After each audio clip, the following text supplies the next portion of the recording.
Today's all about historical moments in space.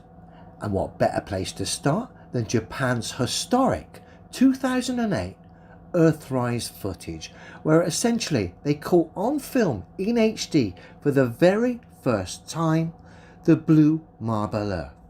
So we're going to go back in time almost 13 years and revisit this historical moment in space. Let's have a look.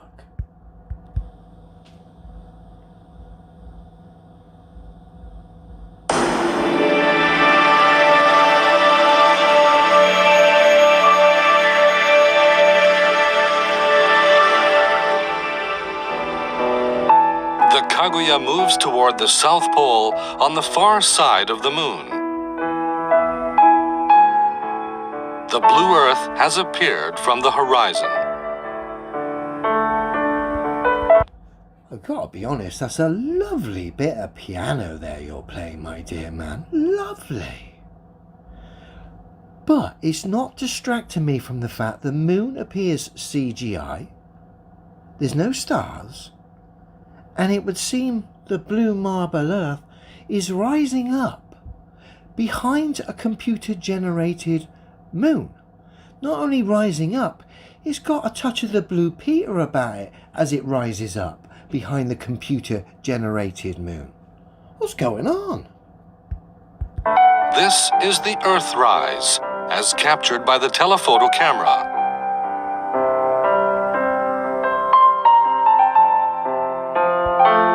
Look at that, bottom right, malfunction of old school computer graphics there. Look at that, bottom right. 13 years ago, this might have convinced you if you'd been to the pub. But all these years later, and we look at this footage and these blatant computer graphics, images of the so-called moon. Laughable.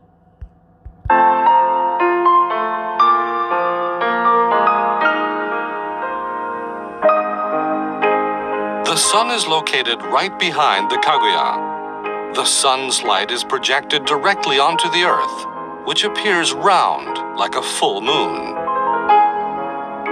In this footage, the Earth's southern hemisphere appears on top. This is a spectacular view of the beautiful planet we call home. Certainly is spectacular, but I need to point some things out, my dear boy. The moon is blatantly CGI, and we've seen some of the graphics malfunction in bottom right, basically aging terribly, giving the game away. There's no stars. The blue marble Earth rose up in all its blue Peter glory behind a computer-generated moon. Now I have to admit, that beautiful bit of piano relaxed me so much that I was almost on the fence for a moment. But of course, once I brought myself back to balance and realised, 1, I'm looking at a computer-generated moon. 2, there's no stars. 3, the globe Earth has got a touch of the blue Peter about it as it rises up behind the computer-generated moon. 4, the globe Earth is scientifically impossible anyway. I then realised, hang on a minute here, this is as daft as it looks. Yes, it's a fantastic bit of piano, but that's where the goodness ends. Because quite frankly, this has aged terribly, and it will be remembered for years to come as some great footage that is going to awaken people for many, many years. Because quite frankly, this is some of the most obvious fake footage I've ever come across. And yes, there is some damn fine piano in there that made me waver just a touch. But of course, when we bring ourselves back to balance and stand on the fundamentals, no amount of beautiful piano, violin, or whatever comes our way is going to sway us from the fact the globe is impossible.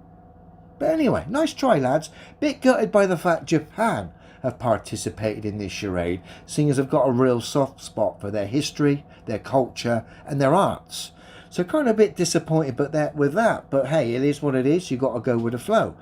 But it would seem when we've revisited this incredible historical moment in space, all it does is highlight the absurdity of heliocentric space and of course the globe.